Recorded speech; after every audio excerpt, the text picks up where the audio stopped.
So once again, good morning to everyone, good evening, good night, wherever you may be. Good very early morning to Leigh, my co-host. Hi, Leigh. Hello, good good to have morning. you. So he's in the dark and on the observatory in Down Under. Yep. And let's go and welcome straight away Craig Stocks, who comes from the Utah Desert Remote Observatories. Hi, Craig. Good morning. Oh, you're on mute, I think. You're still on mute.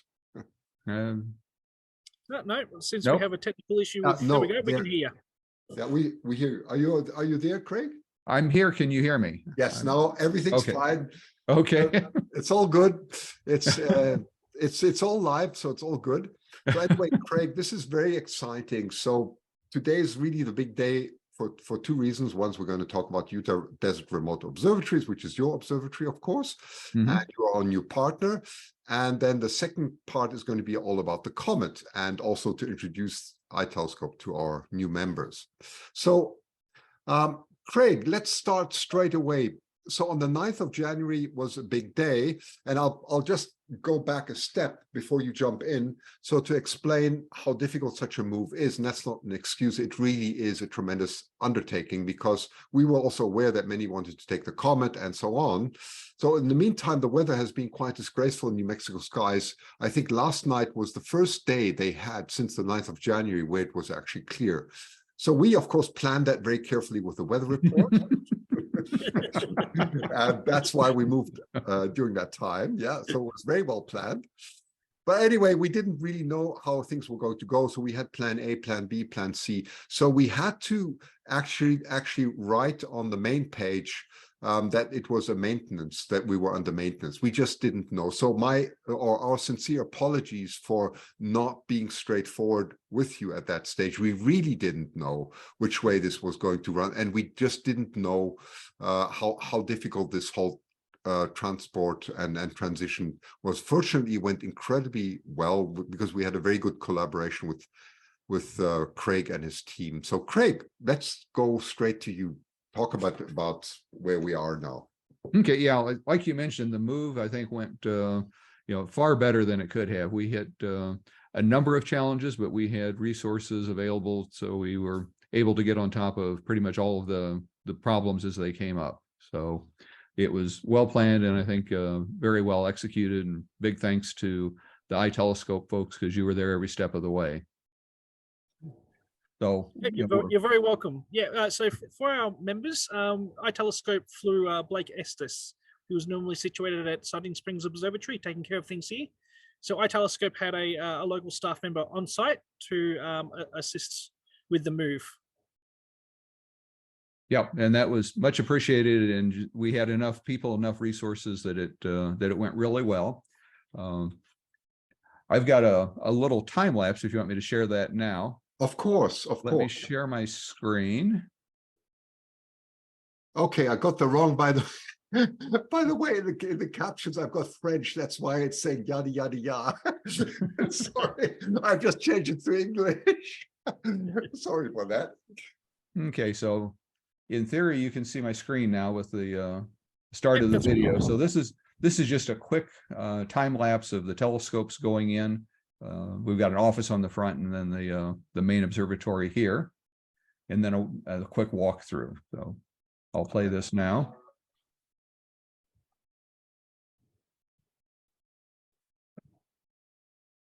So it was still under construction at the time the aerial was taken. So here's the time lapse.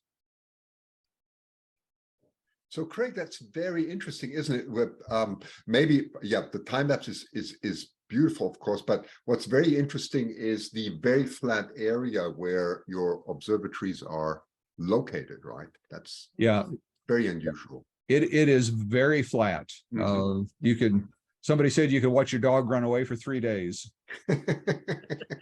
But the mountains are maybe 20 to 40 miles away in all directions. And then other than that, it's just a big flat valley. Yeah. So that's really unusual. It's very interesting.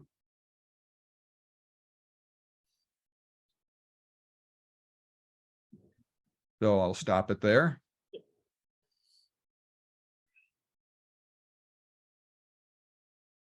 And I should be back. Yes, you are. Leigh, do you want to share some of your pictures too? Yeah, no worries. So give me a second. Yeah.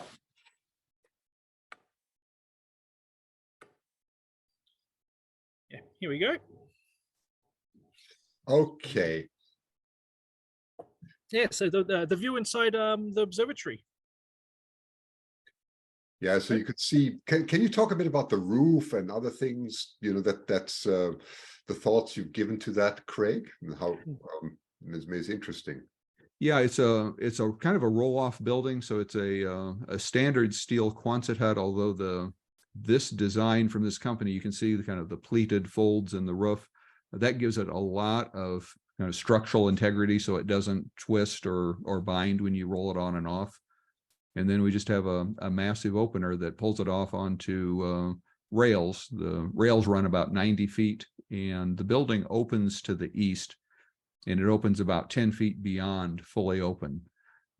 So it's a big roof, but the roof opener has a lot of torque, and it just moves it right along. It pulls the chain through and pulls it open. And I think like most observatories, the opening and closing is all automated and based on weather events. So wind, moisture, rain, heaven forbid, clouds, there's trigger points on all those things that can automatically close the roof. And then if the weather clears, it'll automatically reopen after a certain period of time. And why did you particularly choose this site right where it is and not somewhere else in Arizona, or what was so attractive about this? Well, we really searched all over in 4 states, Utah, where we're located, Arizona, Nevada, and California, trying to find that magic combination of dark skies with enough land available that was also affordable. But we also had to have utilities. So you had to have, in the West, water rights are a big deal. That you can't just put in a well, you have to have water rights in order to use that water. We needed power, and most importantly, we needed high-speed internet. Yes, yes. And we found this kind of unicorn of a property about 60 miles away that is in a big flat valley. And when I say flat, it is flat. It is. I was there. Yes, I saw it. That we couldn't tell which direction the water would drain, so we drove about 10 miles with the GPS and finally saw about 10 feet of elevation change so that we knew which way it was sloped. But internet was the big thing, and this property has fiber optic gigabit internet running right down the county road. And that was put in by the phone company because their copper wires were getting old, and they discovered it was cheaper to put in fiber optic. Thank goodness. Yeah. So we're very blessed to have full duplex gigabit with the fiber optic that runs all the way to the observatory. And also what I found interesting when I visited it is the wind, because at first, you know, as the sun was setting, I remember there was quite a high wind, but then it suddenly just died down, right? So yeah, and that most of the year, that's pretty typical. We'll have clouds that kind of build in during the day. And I think when we got there a little before sunset, it was still partially overcast. And by the time the sun went down, the clouds had all they just kind of magically disappear at sunset. I'm not sure where they go. And the wind just kind of dies down to practically nothing overnight. Not always, but not always, of course, but most of the time. Yeah. And the other nice thing where we're at in the desert, it's very rare to have a pop-up thunderstorm in the middle of the night. That if you've got weather coming, typically you see it coming for a long time. Unlike the Midwest where I grew up, where you could go to bed with crystal clear skies and have thunderstorms pop up at 1 a.m. Yes, right. And so when maybe you want to show just a few images of the construction, because I find that very interesting, how you started and so on, just the background, if you. Yeah, let me get this pulled up here.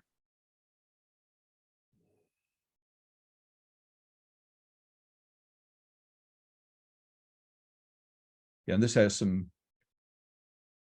some images that show how flat it is. Let me share my screen. Okay, so this was our official groundbreaking, even though we had been working for almost a year just on infrastructure. We had to build a road, bury utilities, just basically doing a lot of work getting ready. The actual construction in this observatory, every telescope has its own foundation. So that's it's a family project. So that's our son standing in the hole before we poured concrete in for one of the foundations, and his son helping out.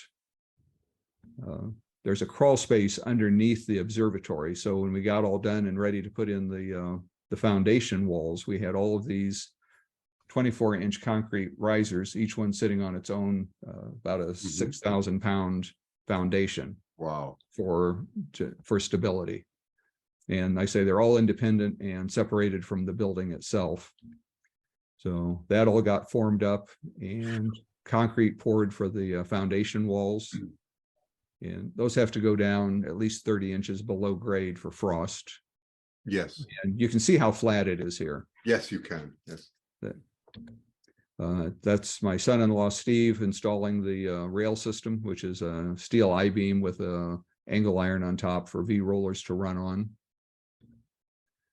And then the building itself sits in C channels that are on rollers that are also captured to that rail system, so it doesn't become our neighbor's observatory in case we have high winds. Once the joists were in, we ran all the wires, power and Ethernet cabling under the floor before it got completely closed in, but there is a 2-foot accessible crawl space underneath. Right. And then we started putting up the building, which we raised it up with the skid steer. And then we had a bucket truck to put the bolts in up top. And I think we had pretty much every grandchild involved in the construction of the building. And we got to where we could put up a section in about 20 minutes. It's just a view from the bucket truck. That's the opener. Oh, yes. Yes. And then my son-in-law and I putting the rear wall on, finishing the office. That's my daughter. There's another aerial view. This is looking towards the west. That's beautiful. Yes. So the observatory's here. This is a shop building over here. This is the caretaker house where our daughter and son-in-law live. And again, you can see the mountains off in the distance. Yes. And you asked, it's very common in the summer to see clouds moving in, and they just kind of get stuck on the mountains. And you'll see rain 10 or 20 miles off in the distance, and we don't get a drop. So we're in kind of a little local rain shadow. But when we got all done, that's what we wound up with. Beautiful.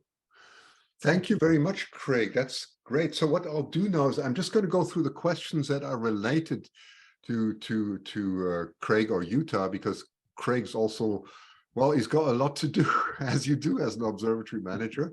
So I'm just going to go and I'll skip the other questions for later. Okay. Sikana's asking how many telescopes will be hosted in the Utah Observatory. Probably up to about 16 at the maximum. Okay, thank you. John is, why the move to Utah? Okay, I can explain that very quickly. So we've had a very good relationship with New Mexico skies for many years. I think it's about 17 years, if I recall correctly. I mean, ever since I was born. No, it's not quite like that, but it's been a long time. We've had that. And unfortunately, Mike Rice, who we've had a very good relationship, and also his wife, Lynn, well, Mike passed away a few months ago, and then we decided, well, it's time to change and to look out for a new place, and that's how we came across Craig, and that's the main reason, because it's very important, especially in future, that we are also future-proof, and we thought that Craig's approach is the right one, so that's the main reason for it. Okay, let me just that one. Richard is saying, with gigabit internet access, is there a possibility of doing planetary and video imaging? Oh, I think that's a question more for us, Christian, isn't it? Yeah, you go ahead. I would. Yeah, so obviously the IT infrastructure and the internet connection can handle that. It's just a matter of being able to put a telescope in that can handle it with a suitable camera. So yes, that does open up the possibility, because even if we did have a telescope, we may not be able to get the data out of the site during the night. And of course, we can't move all the data off within a 24-hour period. It will just be a huge backlog, which we'll never be able to get off site. So yes, it does open up that possibility. It does, and this is also why we chose that. That's a very important point. I mean, Craig's observatory is unique because you've got very good internet, you've got this very flat thing, and we'll talk a bit about the Comet and so on. Very unique, really possibilities there for us. So yes, that's those were all criteria that iTelescope took into account. So Phil is asking, are you close to Bonneville Salt Flats? No, we're in the southwest corner, and it's more in the northwest corner. Okay. And Although Brian sorry. I am told though that this valley was originally part of Lake Bonneville. Oh, I see. If you go back far enough. I don't remember those days, but Okay. way back when. And Brian is asking, will this be a permanent location? Unless there's a hurricane, I would say yes. Yep. Yes, definitely permanent, and then we really intend to stay there for many years. That's what it is.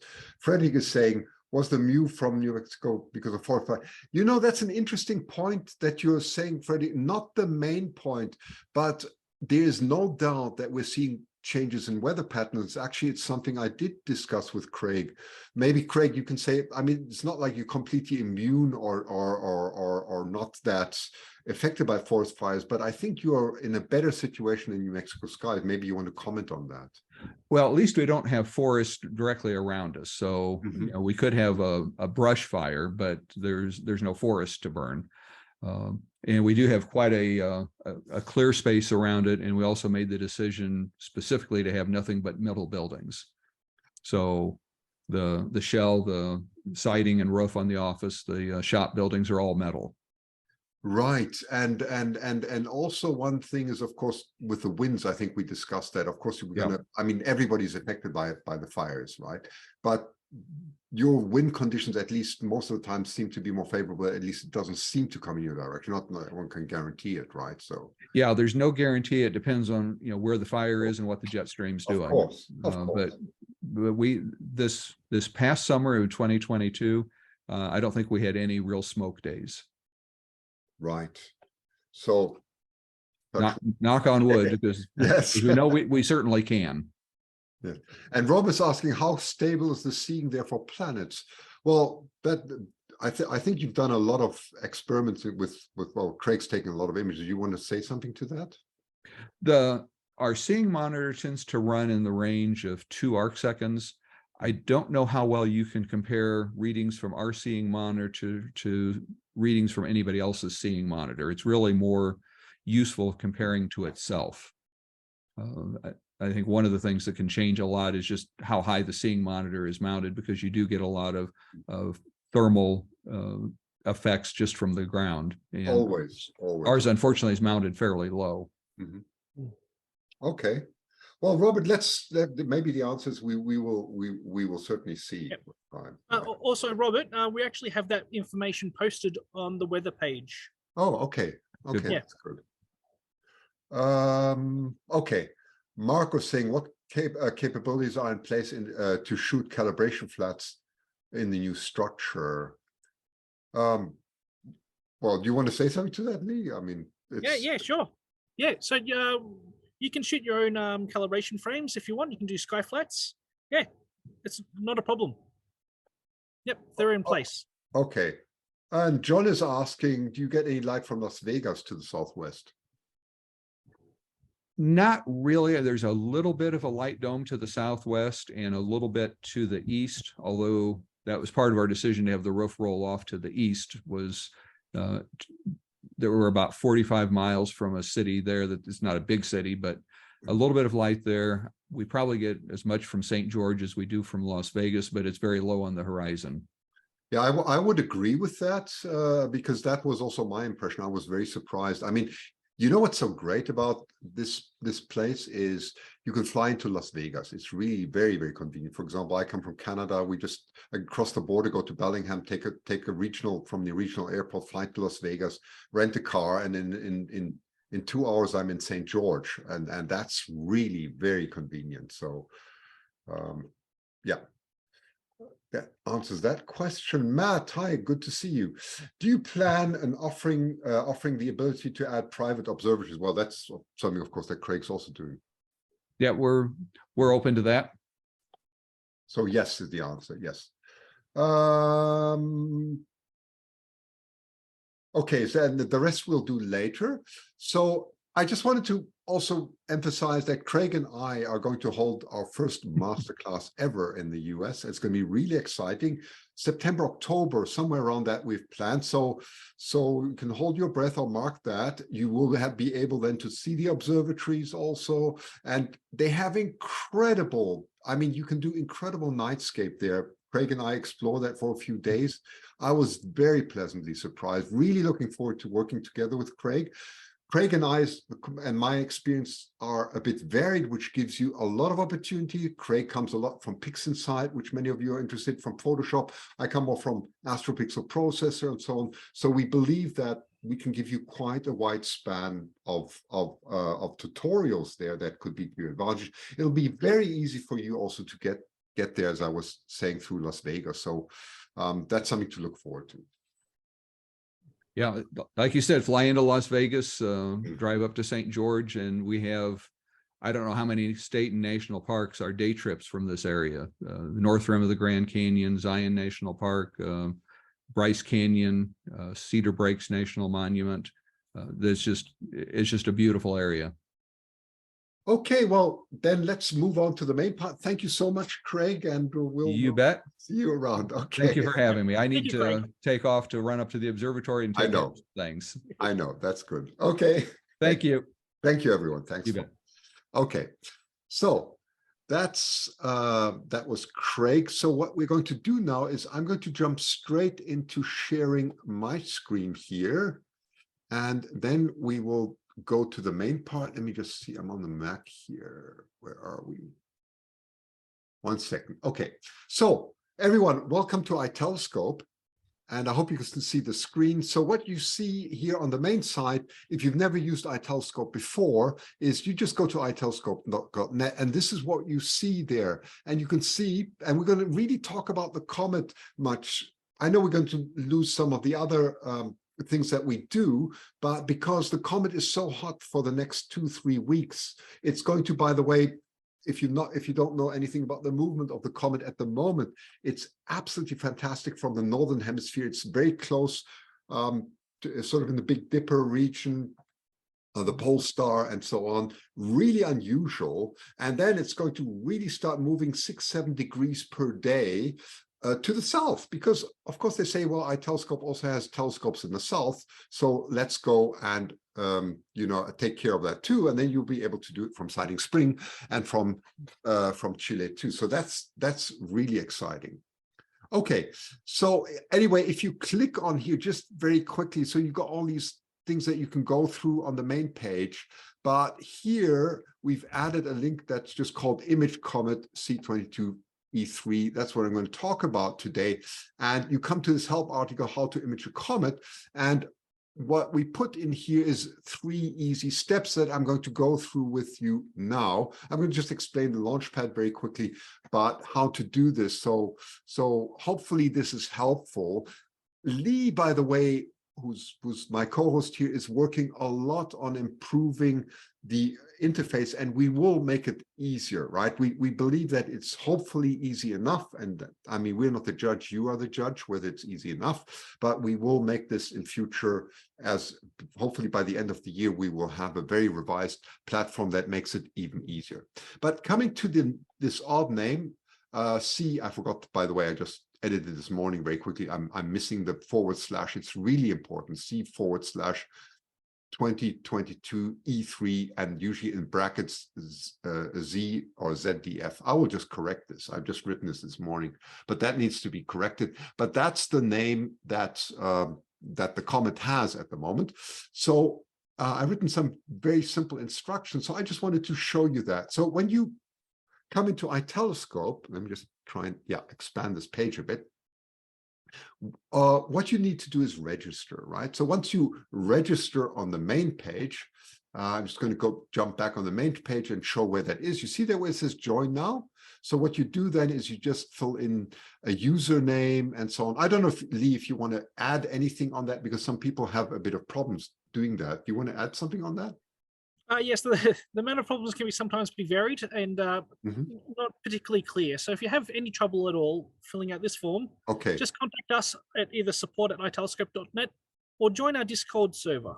Oh, I'm normally Jordan, hanging around good. there, and you can get live support from myself to assist you in how to fill out that information. So some of the problems that we may have is that Uh-huh.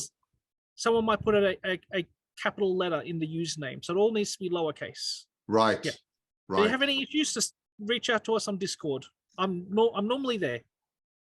Excellent. Okay. So once you've done that, you can then log in and you can just have a demo account. That's enough. And you will become a member here. You see, you'll have a username.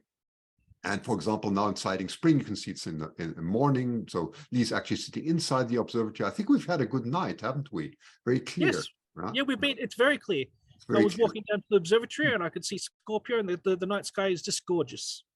Very nice. So you can see there all our observatories. So we got the different countries. Got, of course, you can see that here on the map on the side. I'm just going to expand this a bit. You can see there's Australia, of course, still in the dark.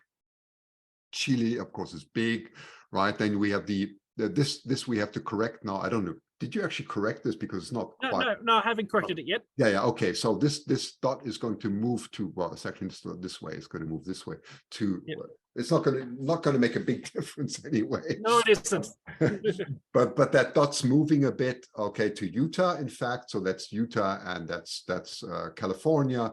Then we have 2 sites in Spain, right? Though that's the 24 telescopes or whatever we have at the moment. And yeah, and by default, the window's open where it is nighttime. And you can see, for example, here is, oh gosh, I'm supposed to be the roof opener for Chile. I'll do that in a moment because it was cloudy half an hour ago, but it's quickly getting lighter. So I'll open the roof here for Spain. Yeah, it's still a bit cloudy, but it should hopefully get better later.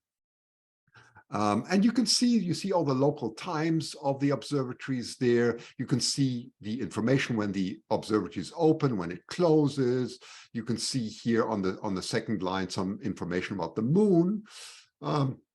So you can see here's the sun, there's the moon. So we're somewhere getting to it being half very soon. And yeah, 41% illumination at the moment. And then you can see the angle of the sun. It's rising here. You can see the small arrow. It's minus 11 degrees. So day is starting very early there, very soon. Yeah, not very early. You can see that in the background. You can start seeing the light in the night sky. Exactly. So that's obviously the east. That's right. Yeah. Okay. So you can jump into any telescope you wish. I'm going to, at the moment, stay in the Northern Hemisphere, and let's actually jump into Utah for a change. So we still, unfortunately, have T68 offline. We're trying to get it on as fast as possible. I don't know where we are with that, Leigh. Do you have any update? Yes, we're still working on the mount. There was a technical issue with the mount, and that's not behaving itself according to the manual. Yes, and we're really trying to get this on very, very fast, because I know, especially for the Comet, that's something that many will be missing, right? So we're aware of that. Yep. So I'm just going to jump into T14, excuse me, at the moment, and let's go right back to the Comet. So this is the usual interface that you see when you jump into iTelescope, and you can see this is the same menu, just like when you drive a car, it should look similar. So you have the menu here, you have the planning guides, you can do a bit of reading, and then what you actually do in imaging. So when you come to the planet, to the Comet, I'm just going to click on it. Here are the instructions, right? So, oh, excuse me, I really caught something now. Let me just drink some water.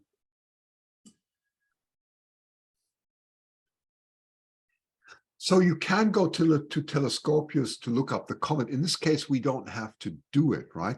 Because we know the comet name. So I'm going to type that in a moment. So you just, you can read through this, but the main page is to go on comets near Earth objects. See how I clicked that? And you can see the instruction here, comet imaging and planning. So I'm going to show you how to do this now. So let's assume we have no idea what this comet is called. So I just go to Google at the moment, and I will just say comet now. What's going on? I have no idea. So let's just have a look here and see what people are talking about, right? And of course, there are more elegant ways of doing it. So here I see the comet name. So I'm just going to copy that. They actually see I think they've missed yeah, let's copy this name. Here it is. So all you need to do is just copy the name if you've never heard of it or anything. Then we go back, and then you call this we call this plan name. I'm just going to call this Comet, right? Just for fun. I'm going to call this Comet, and then you can look at the visible comets in telescopics. I won't go into this. I'm just going to paste this information in here, and that way we can look it up. You see, and I press there now, and it says, yes, I found you. And now it gets a bit squiggly here. Don't worry about it. So what the computer is going to do now is it's going to automatically look up where is the comet. We call this in astronomy, call this ephemeris. It's like, well, just finding the coordinates where you are, because the comet is moving all the time, which makes it so attractive. It changes every day. So that's why people love imaging comets. And here you can see all kinds of hieroglyphics, which I won't go into. You don't have to worry about that. But this is telling the telescope software where the comet is at any given time, because it's moving. We call that the ephemeris, right? So there you go. That's the code. Makes it simple, right? And just press it in, press look up, and then the rest is just, now we're going to tell the telescope which filters to use.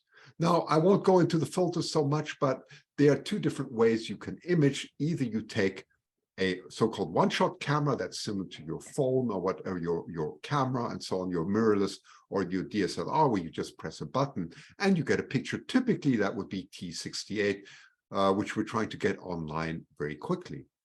What you can just do then is you have some options here. The one is maybe a bit confusing to you. It's called track on. So what does it say? Start orbital tracking.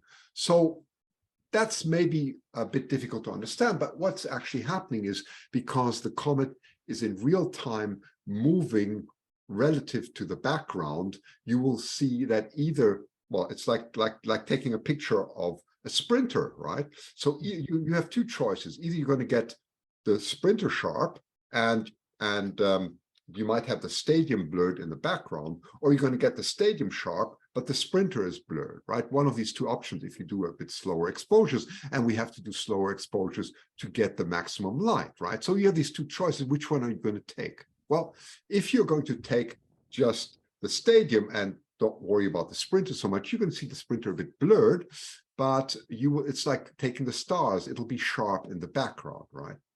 But the other thing is, you're going to say, no, I'm going to track the sprinter now. And that's the same thing. We start orbital tracking. So it's now tracking the comet, right? And that'll leave the star trails and everything else in trails. And that's what we recommend, because in most cases, it's very difficult to get the comet sharp because it moves so quickly. It really does. So you've got to be careful and mindful of that. So in most cases, we leave track on. So you might have the stars blurred, but I'll talk about that in a moment. So let's just do that. So it's going to track the comet wherever it is. I'm just going to put one luminance in here. Then I'm going to put here one red and all the colors that we usually have. And then there's special software with which we can do that. And I'll probably do a special on the Comet 2 just to show how this is done, which I'll have to prepare. Typically, how long that exposure is. Now, since we're tracking the comet, it's not so time critical. If you're going to take the comet with what we call sidereal tracking, right? That's like doing a stadium, right? And having the runner blurred there, then typically 60 seconds is a very good time. So 60 to 120 seconds. Now, I wouldn't do more, because the comet that you have at the moment is actually extremely bright. So 120 seconds is probably the maximum that you should go for, because otherwise the head is just going to be going to start to be overexposed, right? And it's actually getting brighter towards the, I think, 2nd or 3rd of February. Don't worry about binning so much. That just means putting pixels together. If you bin them, and I'll explain it in other tutorials. I won't explain it so much now, but it actually gives you more sensitivity, but less resolution, right? So just leave it on one. And that's actually going to give you a fine picture already of the comet. Then you can repeat this whole thing as the comet moves through the sky, and you can repeat this 3 or 4 times. Let's say it's 3 times. And there you go. So you got 2, 4, 6, 8 minutes times 3, you got 24 minutes of exposure there, right? And then all I say here is create a plan for later. And there you go. My plan is now saved, and that's all I need to do. So now comes the bit tricky part, because it's like going in high season to, well, we're just talking about Las Vegas, weren't we? Where everybody goes and trying to find a room in a hotel. Well, unfortunately, that's exactly what happens with a Comet too. You have to find a room. So let's see if we can actually find one. So we go to make a reservation. And of course, well, that's what you say. You phone the hotel and say, hey, guys, I want a reservation. You say, are you out of your mind, right? Everybody wants a reservation. There's a major show here. Well, that's exactly what it is, a major show. However, the good news is that there are many nights for the comet ahead, right? And it's actually getting better. So if I just look here at the plan, so you see, here you have some options for the comet, and you just have to see when it's there. So there are possibilities. I'll go to next week. See, if I go to the next week, you can click on here, and you still have possibilities to image the planet. And even if you missed it here, it's not so dreadful, because it's coming to the southern hemisphere. So don't forget that. And many people don't know. I think somewhere around the 8th of February or so, it'll be visible from Siding Springs, somewhere around that time, right? So you can also plan that a comet is going to be available for a long time. Having said that, I just quickly want to jump in and show you something positive. So let's just do this 1 second. Yes, here. So we have, of course, knowingly, we know that the comet is very important for you. And well, we didn't deliver really with having the possibility of having T68 online, which is the single the one-shot color camera. So I just wanted to show you, we did take, or Blake took some images, Leigh was referring to it. So I just wanted to show you, we're probably going to share this with Premium Images, prepare these and so on. So I just wanted to give you a quick impression of that. They are not calibrated yet, because we don't even have the calibration frames for everything. We might have them, but I'm just going to load, I think 2 days ago we took this, and I'm just going to load this quickly in AstroPixelProcessor to give you an idea. So we took several, so we see T14, T68, but I'm going to show you T68, just do one image. So we actually took a mosaic in this case. I'm just going to click on one of them and import that. I won't explain what I'm doing, but you just need to go to the raw things here on 0 and just say force Bayer. That just means give it color. That's what it really means. Decipher it and give it color, right? So I'm going to do that. I'm going to double click on here, and let's see what it looks like. Right. So now you get this funny haze. Now you can do that with neutralized background. That's and I'll just put the saturation on, and that's actually quite nice. Don't worry about this was taken, I think, somewhere around 3 degrees or 4 degrees above the horizon. That's what we did in Utah. So the first pictures may have a bit more sky glow in them, but it's quite remarkable, actually. Even I think this was, I don't remember what was this, I'm just trying to find the exposure time. Oh, it's 60 seconds. Yeah, it was a 60-second exposure. So that's not bad, actually. So that's unstacked, uncalibrated, right? We haven't, it's completely uncalibrated, but you can see the beautiful core there. You can see the iron tail here, the dust tail, and that's what we call the anti-dust tail. Funny name, anti-dust tail, but that is incredible. So we will probably make this available for Premium Images, because we know that we've disappointed you and we will make up for this. So we'll make this available, and I will probably prepare a tutorial on this, how to do the mosaic properly and so on. So in the next weeks, we'll be coming out with that, right? So that's the good news, right? So it is coming out quite beautiful. Yeah, one shot camera. Yeah, Jordi, that is quite incredible, isn't it? It's very nice. So, and we will keep on tracking the comet also from the southern sky and see what we can do, right? So that's the good news about it. So I'll just close that again. Just close this and go back here. So that's the good news. Okay. So anyway, you can make the reservation and off you go. So if I wanted to make a reservation, which I will do now, and I haven't looked up the time, it'll probably be fine. So let's just try this very quickly. Here you can see I made a reservation. I just stretched there, and now I have to attach a plan. I called it Comet, right? And the total time was just over 30 minutes. So I'm going to say, well, maybe I'm going to reserve an hour of this, somewhere around there. So I'm going to say 2 to maybe 3:30 or something like that. And there, I can also reschedule and confirm the reservation. And that's all you need to do in golden color there. Hopefully your comet will appear. Now, one small warning just for those who are comet experts. So the ephemeris should actually be updated every few days, right? It doesn't vary a lot, but as it varies, they are updating the ephemeris. So what may be useful is if you have planned, you can do a reservation somewhere in the future, right? And you can attach a dummy plan onto it. And just before your reservation is going to run, go and update the ephemeris and save it under the same name. So what am I doing here? If I go back now under comets and so all you would do is you still have everything in there, and you just say, look up.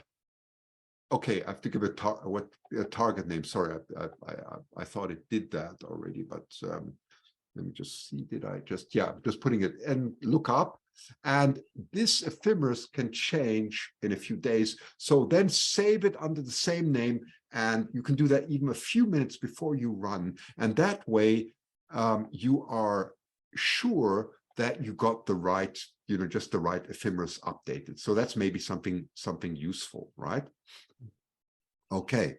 I just see, what do the colors on the reservation mean? I see green, white, brown. Okay. You mean all the, okay, you want to say that for the something? QA at the end, Christian. Yeah, go. Sorry, do you want to say something, Leigh? Sorry. Yeah, so we can those questions we can wait until the end. Wait till later. Okay, let's do that. Maybe Leigh could say, because Leigh is actually the one who designed it. He's with us, so he can comment much better on that. Okay. So anyway, I hope that helped, and that's exactly how you would capture the comet. Okay, so I'm just going to go back and just give you a short introduction of Telescopius, and then and where you can find your images. So maybe just download my data. That's where you once you've taken the images, you log in to your main data, and you can then find your comet images somewhere there.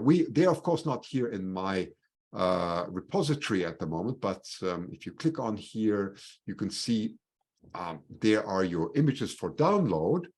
So there was the Swan Nebula, for example, and that's what they appear like. I'm just going to expand the window a bit. So they always start with the word calibrated, because we calibrate the images for you. You've seen, for example, the comet that I showed to you that wasn't calibrated, and that's why usually you will get artifacts and noise and so on subtracted or divided by whatever it is. Anyway, so it starts with calibrated, then it has color because it's a color camera in this case. The name of the telescope, your name, and what the object name is, the date, and so on, and other details are in here. So that was the first of a series of 180 seconds images, and so on. So you need to download these, which you can do here with this interface, and then you just unzip them. And once you unzip them, you take a program. There are many programs that can do this. For example, AstroPixelProcessor can, and I'll show all that, can align the Comet very well. PixInsight, of those of you who know PixInsight, has very good tools for doing that too, right? So I might even demonstrate both PixInsight and APP. I'll see how much time there is, but we'll get to that. We'll cross that bridge, maybe in 2 or 3 weeks' time. I need a bit of preparation for that because comets are not easy to process. That's the only thing. They're not trivial, and I'll show you the latest tricks that I know. Okay. So that's that. Let me just close this again. And then just very quickly, just to, if you're not interested in the Comet, you just want to start somewhere, just press on Start Planning here. And then you come here into the iTelescope Planner, and you can choose the observatory. In this case, Utah is there. You see that? And I just say Search, and there are all the objects that are of interest at the moment. Of course, the comets are not in here. These are all non-stellar objects, right? These are nebula and galaxies and so on, right? Andromeda, by the way, is really getting difficult now because it's only in the first half of the evening. Much better, of course, are the Running Man and Orion, of course, is really hot at the moment, right? So let's just do Orion very quickly. I don't even know where Orion is here. M42. Never mind. Let's do this one here for the moment. So let's say we want the Running Man, which is in the region of Orion. You just press here on Telescopius, and that's a free website. It's a very good one. And here, that's just in the wrong observatory. So I'm going to change this here to, we haven't got, I just see we haven't got New Mexico, we haven't got Utah yet, right? Yeah, it should be there. It should be there. Yeah. It should be there. I wonder, maybe oh yeah, there it is, my fault. Yep. Okay, great. Leigh wouldn't make mistakes like that. I knew it. Okay. No, I did the update myself. You did, of course you did, of course. Okay, so here you can see when it is visible, and this should be, I usually put the 30-degree line in here, which you can change. You can show the moon curve and also the color background. And when you register, you can then also change this line here, which I usually put at 30 degrees, right? So somewhere around 30 degrees, we start imaging. So you can see, for example, Orion is visible till the early morning, no problem. And that shows you the virtual field of view of the telescope, right? So which telescope are we going to use? So I'm going to click here on the telescope icon, and let's choose, let's just see what would be good. You just have to test that, right? Let's choose, go down to T14, that would be quite good. That's more a wide field telescope. So you can see that's the field of view in almost 4 degrees by 2.5 degrees. That's a large field of view, so Orion fits in there very nicely, right? And that's all you need to do is really frame it, remember the telescope, and that's from there on, we can take the image. So we know now, for example, T14 would be a good telescope. You could try other telescopes too, by the way. Try, for example, a closer one. Let's try T21. So if you want a real close-up of Orion, that's what you would get. That's a reflector, and gives you a much better close-up and so on. So you can choose the field of view, and then from there, once you know that, you can jump back into the sorry, here we are. You can jump back here into the menu, and for example, I was talking about T14. You go back into the menu where we've been before, and instead of clicking on what we did before on the comets, now you press Deep Sky Objects, and you just call this M42 or Orion and so on. And here again, let's see if it says Orion. Let's see if that actually works. Orion Nebula, yes, it does. So it found the Orion Nebula, put in the coordinates, and then the rest is really the same again. You choose the filters and so on, and then you just create a plan for later, or in some cases you can acquire an image now. But anyway, I think that's enough for an overview, because we've nearly done an hour. I know I've missed out on quite a few things, but I think it was more important not to make it too long. So on that note, let's go and answer the questions now. So I would just stop the recording, which you can access then, and then we'll go from there.